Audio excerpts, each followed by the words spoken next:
How can we achieve good mental health without drugs? And I know in your book, Dr. Scott, you talk about the continuum. Yes. Well, to give you a short answer is difficult. That's over 100 pages in the book, of course, and the next book I'm doing, the whole book is going to be devoted to this subject. To recovering naturally. Yeah, how to do well mentally. Not doing drugs, but how do you do well mentally? And I do like to use what I call the continuum model. Basically, I'm saying that everything you do, every decision you make, how you treat people, the steps you take in life will move you either left or right.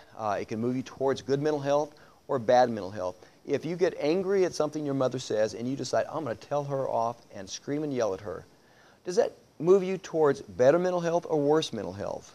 Well, I'm arguing worse. If you steal something, it violates every value that you hold. Mm-hmm. But you really want that possession that you can't have otherwise, so you steal it. Does it increase stress levels or decrease stress levels? And so, there are steps we take, things we do.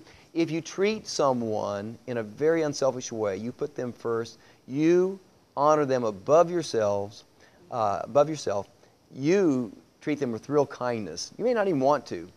How do you feel about doing so? In fact, I've often had clients who I found out they had a conflict with the next door neighbor, and so I would ask them to simply bake 2 pies or bake a couple loaves of bread and take one to the next door neighbor. And I can't tell you how many times people say, I don't think I could do it.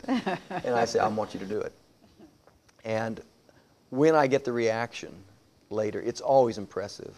They've gone next door, their knees are shaking, they knock on that door, here comes the neighbor, here is their offer of love, saying, I'm sorry, in effect, and I want to be your friend.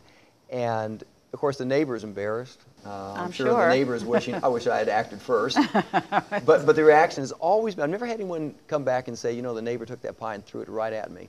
Never heard that. Instead, the neighbor always smiles and says, thank you, how nice of you, and so forth. And so, the person comes back saying, boy, I didn't think I could do it, but I'm so glad it's done. I'm so glad I did it. And so it makes you feel good about yourself. Charity and altruism, all those things. Those are all good things. They raise your self-esteem. Yeah. And of course, one of the things I focus on is not focusing on your own esteem. I really believe it's important to get down the principle that life is not about you. Life is about things far more important than you.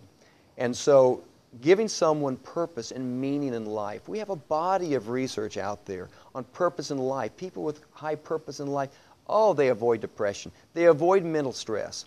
They avoid schizophrenia. They avoid those kind of problems, and they have better relationships. They're a happier person. Well, purpose in life is not see how rich I can become, see how many friends I can accumulate. Purpose in life is about doing things for people, making this a better world. When you leave, it should be a better place. And so giving people the steps to move in that direction. There's far more to it than that. A lot of people lack the skills to have social interactions. They need to know how to treat people. They need to know to be friendly and wear a smile. So sometimes it's just basically skill building. But there's so much that can be done that everyone can do to avoid depression and have good mental health. Thank you, Dr. Scott. You're welcome.